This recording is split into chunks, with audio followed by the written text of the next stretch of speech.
Buenas noches.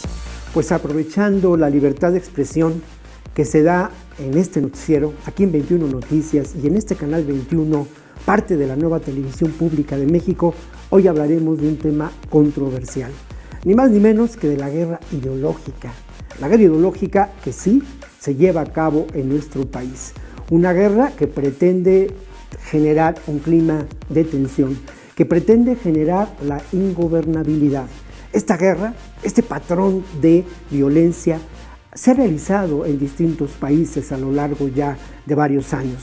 Los resultados los conocimos recientemente en Brasil, antes también los conocimos en Argentina, en fin, en distintos países que proponen una alternativa social distinta a lo que podemos considerar el modelo económico del neoliberalismo. En nuestro país, esta guerra lamentablemente se lleva a cabo en las redes sociales. También se da en los medios, con lo que puede considerarse el ruido mediático y el opinionismo. A los periodistas convencidos de trabajar por el bien común, nos queda aportar datos y también generar un clima de reflexión en torno a estas realidades. Nos encontramos la próxima ocasión aquí en 21 Noticias. Buenas noches.